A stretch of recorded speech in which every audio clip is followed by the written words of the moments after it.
Hi, I'm Max Kaiser. This is the Kaiser Report. Loving lockdown.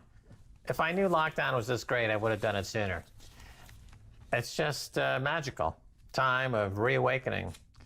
And let's talk with Stacy. Max, we're going to talk about the cycle of life. You know how one is born and you have people who have to take care of you and feed you and change your diaper.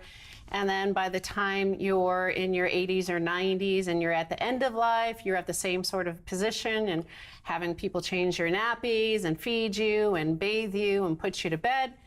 Well, I think we're in that bit of the cycle with the US dollar. Remember, the petrodollar was conceived in the 1950s, but really born in 1971 when Nixon took us off the gold standard.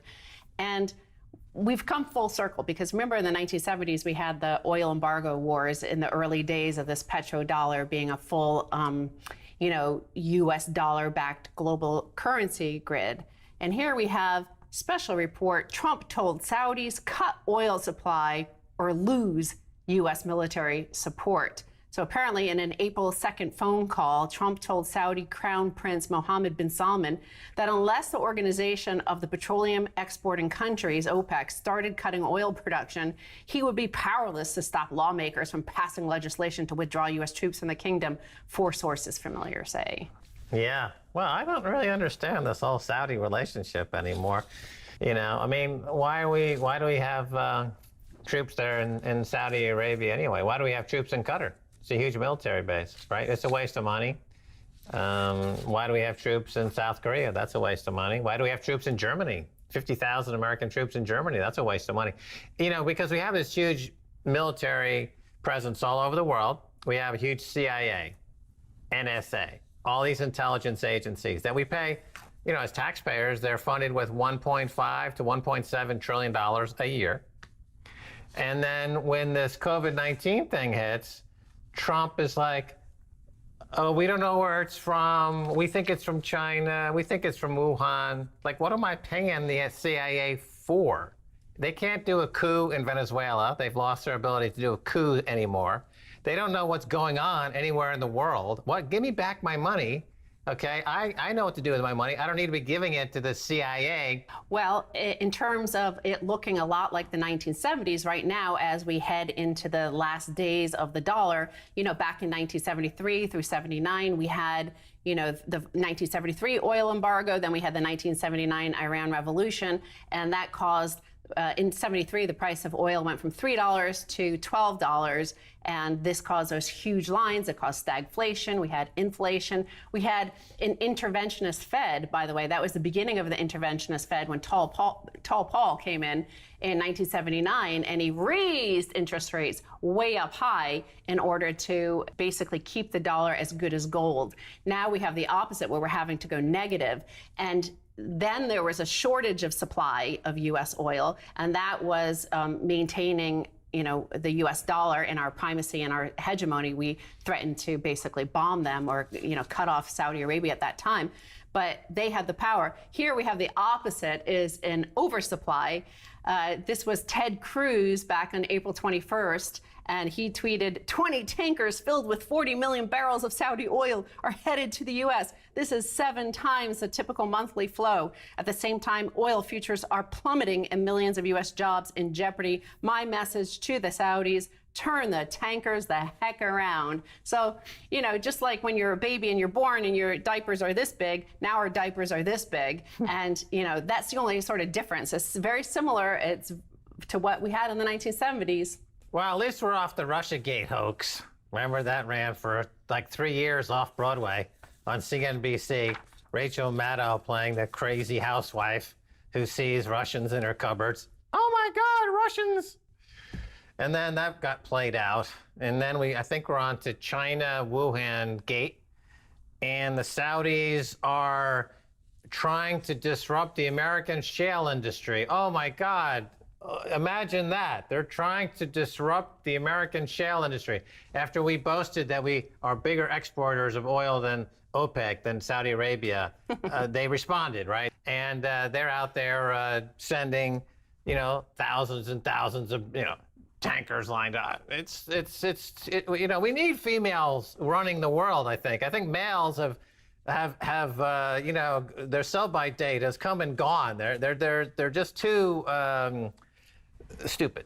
I think maybe we need a new kind of global U.S. dollar standard, a new standard of unit of account, because this is it's at the end days. Again, we're back to the 1970s. We had a Cold War back in the 1970s. It's no, you know, coincidence then that the baby boomers who are in basically a midlife crisis want to return to their teenage years. This is before they return to their baby years, and they need those big nappies. So right now they're back in their Cold War days. They want what they've had and experienced back then. We were threatening to bomb Iran back in the 1970s. That's still going on.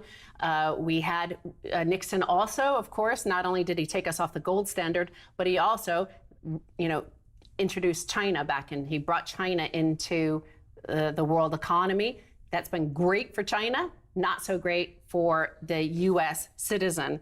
So, you know, back in the 1970s, we also had stagflation and these shortages, and you see people lining up for gasoline to fill their tanks back then. That was in 1973. We also had serial killers, a lot of serial killers. Those were the incels of the day. We now have incels today who do mass shootings, but back then they used to do serial killing. And that brings me back to, because of course Ted Cruz is all upset about this oil situation. He was born in 1970, by the way, but many say he was a Zodiac killer, which was one of the serial killers of the 1970s. Well, let's not forget about disco. Right? This is really the defining characteristic of the 70s. Donna Summers, possibly the greatest female vocalist, but much better than Barbra Streisand, much better than Madonna.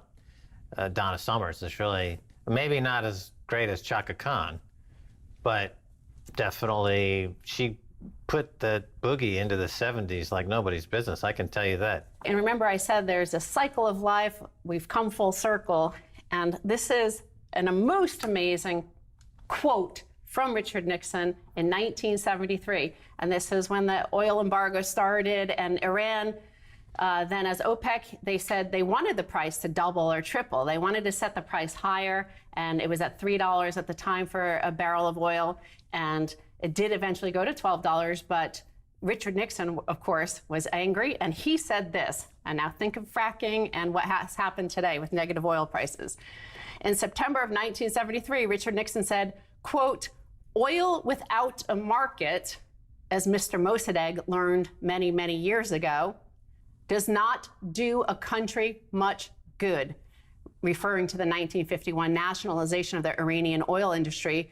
But between October 1973 and February 1974, the OPEC countries raised prices by fourfold to nearly $12. So oil without a market, as Iran learned, does not do a country much good.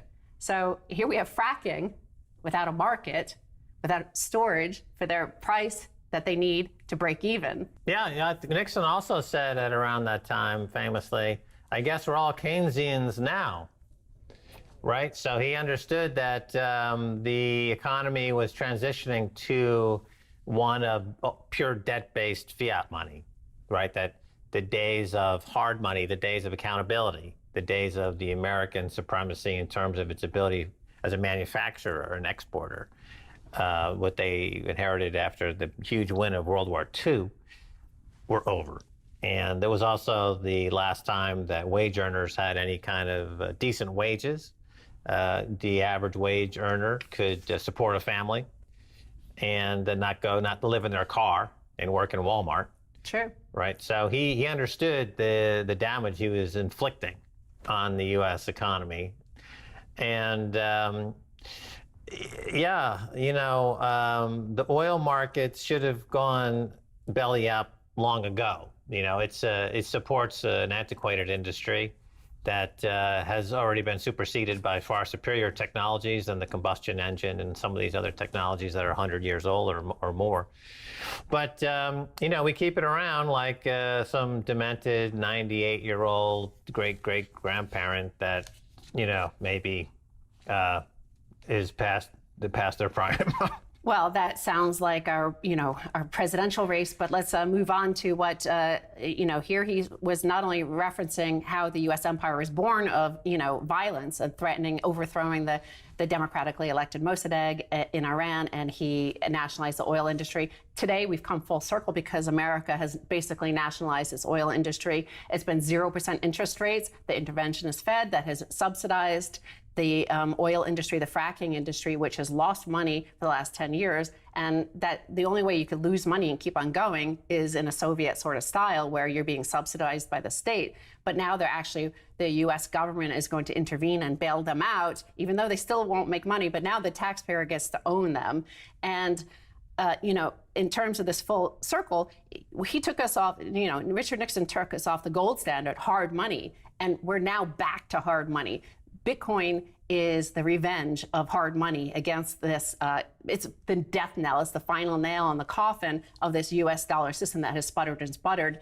And, the whole rise and fall, the crashes in 2000, 2008, and this are all about this. Right. Plus, it's global. So every country that's being victimized by Keynesian psychopaths, Venezuela, Colombia, Mexico, everywhere in the world, China, Japan, you name the country, and they're a Keynesian fiat money cesspool. And they have access to Bitcoin. And you're separating the state from the currency. Vladimir Putin recently said in an interview something, he was asked about Bitcoin, and he said, well, it's not, you can't have a national cryptocurrency because they are transnational. It's not flag money. No borders. No borders. Right, and within 5 seconds, establishing himself as probably the only world leader anywhere that even has any understanding of crypto and Bitcoin at all. And finally, I want to end with these two things that show you that the dollar is doomed, and this is the death knell. These are the last days of the dollar. It's a petrodollar system, so here's the price of oil going back to 1870. This is the first time it's negative, both nominally and in real terms. And finally, of course, you need an economy. You need a thriving, wealth-producing industry, leading power in order to rule the world. And here's debt to GDP versus velocity of money. This is the death. This is it since 2000. It's been dying. Velocity of money is way down. It's in the hands of a few. They think that, the game's over. Right. It's exactly what happened in the Soviet Union. We're recreating the Soviet Union. I would love to talk to President Vladimir Putin about this on the Kaiser Report. I've sent over hundreds of invites to your office in the Kremlin. So far, no response, Vlad. Let's make it happen. Well, we're going to take a break, and when we come back, much more coming your way.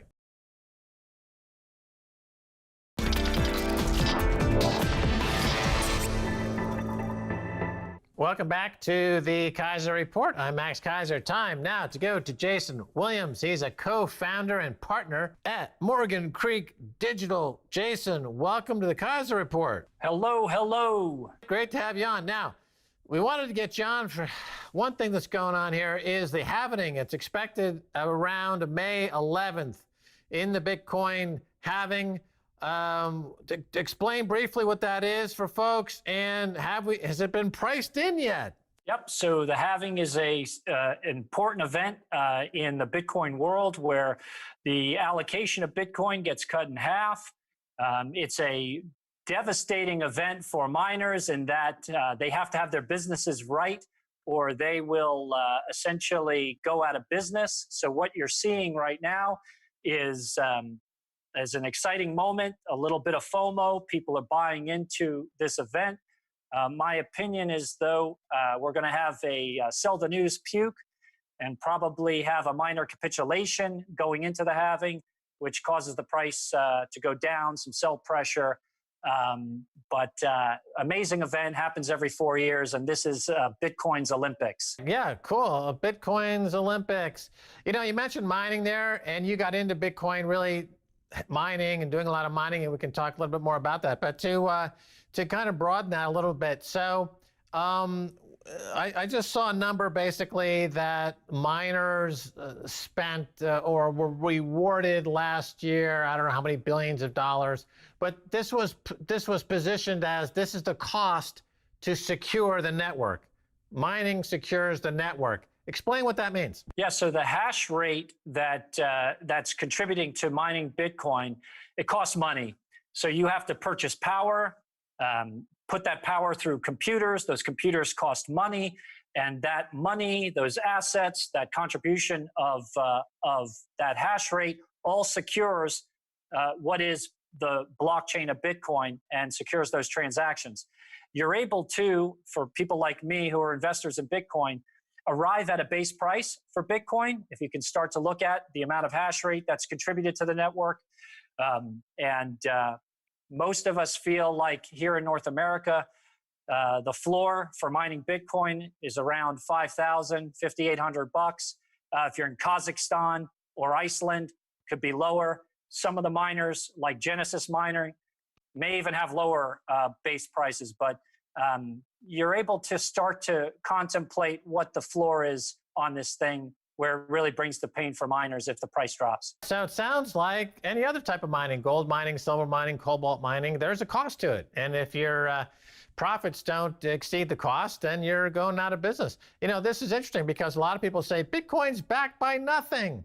Well, if that, you know, I know fiat money is backed by nothing, and the cost of creating $1 trillion of fiat by clicking on a computer key and adding some zeros, I know that is genuinely nothing.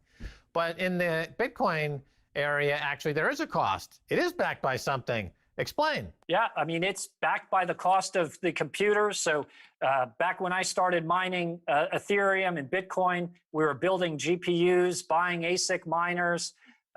Those miners back in S9 would cost you about $2,800 back in 2016. And, you know, you'd have to put together thousands of these computers to put together in a network, get on a mining pool. And you start taking 2,800 times 1,000, you can do the math. There's your hardware contribution. Then each of these computers takes about 1,250 watts of power times 1,000. Now you're buying nearly half a megawatt or a megawatt of power to run these things. That costs money. You get power bills at your home. So take that power bill, multiply it by 1,000. And these are real OPEX and CAPEX costs that legitimate business people are investing in the Bitcoin network. It is backed by real money, real investments, real power. And that's why this thing is not like our fiat dead money that we're dealing with today. So in the gold mining business, as I dig deeper and deeper and deeper, my costs go up. So the value of that scarce resource, which I have to go get and go deeper to get it, goes up because people want it. It's hard money. I guess similarly with Bitcoin mining, even though the reward after the halving is cut in half, it goes from 12.5 to 6.25 BTC. The hope, of course, is that the value per Bitcoin goes up because if in fact the halving happens and if the hash rate goes up, it's because it's becoming more scarce, it's becoming harder money, and in a world flooded with fiat money, there's going to be a demand for hard money. But you described this as very tricky for miners, and they have to get things very right, or we could see some miners go offline. And so describe what do you mean by that? Yeah, Max, you know, there are miners that are going to hit the wall come May 12th when the halving occurs because their technology can't keep up with the difficulty that's occurring. So right now there's some percentage of miners that are running S9s or some technology that's similar to that. And those miners contribute about 13.5 terahash per second to the network. The next generation S17s that have been released by the ASICs producers contribute 58 terahash per second. So you've almost got this exponential efficiency through chipset technology advancements that's coming to the market. Miners who are in this game, the long hands, the people with low time preference, they've already switched out the old miners and put in the new technology. So they're prepared for the future, the next 4 years of mining. Those that didn't have the resources, were capital constrained, had been selling their Bitcoin to keep up with the depressed Bitcoin price and haven't made the CapEx expense to put in the new technology, they're done, totally done come May 12th or when the halving occurs, because they're going to be not able to mine any Bitcoin, and they still have the OPEX expenses of power, the hardware replacement. So these computers are scrap, Max. They're scrap. And now you mentioned the difficulty. So let's talk about that a little bit. So the halving is one layer of the Bitcoin protocol stack. Another layer in that stack would be the difficulty adjustment. So every 2 weeks, the protocol essentially surveys what's happening out there and will either increase or decrease the difficulty at which it's to find a block. And a block happens every 10 minutes, and the rewards are paid out every 10 minutes. And the monetary policy of Bitcoin is to issue Bitcoins every single 10 minutes. But that difficulty adjustment, so the way you're describing it, if there's a lot of miners suddenly go offline and hash rate drops, then would we see a difficulty adjustment would essentially adjust for that, and you'd see a lowering in the adjustment, and the network would maintain the genius of this protocol, and that the 10-minute block time would continue unabated, right? Yeah, Max, you've described it beautifully, and the genius that is Satoshi Nakamoto, or whomever that group of people is that represents that idea, they built the system to incentivize miners. So as difficulty increases, it's more competitive for us to be awarded Bitcoin with mining contribution. But if there was an event where miners came offline and there was less hash rate, the difficulty follows that to incentivize people to come back online or to stay online, because they're getting more of a share of the Bitcoin reward every 10 minutes.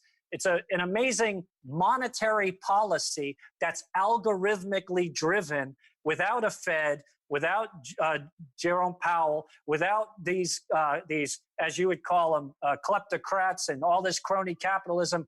I mean, I wish we had more time to talk about PPP and all the rest of it, because I've just seen my friends, my family, our small businesses be absolutely decimated by putting me in a basement. Right. Yeah, I wish we had a lot of time to talk about it. Maybe we'll do something on the podcast. But let's talk further about this difficulty. So the adjustment occurs in a way that would override any notion of a mining death spiral. So this was over the first few years of Bitcoin's life, there were Bitcoin advocates or personalities who would say, and mistakenly claim that a Bitcoin death spiral would occur, because once the hash rate starts to go down and the profitability of mining goes down, it's a cascade effect, as you might see in the banking system. For example, if one bank goes down, it takes a lot of banks down. But what we've discovered really several years into the project, right? This wasn't obvious day one. It was only obvious several years later, again, to this genius of Satoshi here, that if in fact a lot of miners go offline, the protocol somehow figures out the sweet spot to get greedy miners to commit capital to go try to make Bitcoin, right? Isn't that how capitalism and free markets work? If there's an opportunity to put money to work and make a return on that investment, smart business people do that all day, right, Max? Right. So, and the goal of the miner is to get the reward. So they've got to solve the hash. And that means you add a block onto the chain, which has all the transactions of the last 10 minutes. They're verified by the nodes. The miner gets to add to the block, get the reward, and they have to solve for that hash. And just, to describe how this works, so it's the solving of the hash. It's a brute force calculation barrage, trillions and trillions, as you point out. I think the hash rate now is in the quintillions, hundreds of quintillions or thousands of quintillions. But those are guesses. They're guessing at the solution that's being put forward by the protocol. And that hash rate, if the price keeps going up and the hash rate keeps going up, and the nonce, which is that number that they're chasing, continues to get smaller, it's interesting because the hardest money in the world is produced by chasing an ever smaller fraction of a number. Jason. Max, one would think that the price goes up in that scenario as Bitcoin, as more hash rate continues to be added to the network, as the difficulty continues to rise, as the reward continues to shrink. You get this supply and demand shock that's constantly hitting the network. The price has to go up. You know, this is math, not my opinion. Right on. All right. Well, thanks so much for being on the Keiser Report, Jason Williams of Morgan Creek Digital. My pleasure. And that's going to do it for this edition of the Keiser Report with me, Max Keiser, and Stacey Herbert. I'd like to thank our guest, Jason Williams. As I said, he's over there at Morgan Creek Digital. If you want to catch us at Twitter, it's tweet us at Keiser Report. Until next time. Bye, y'all.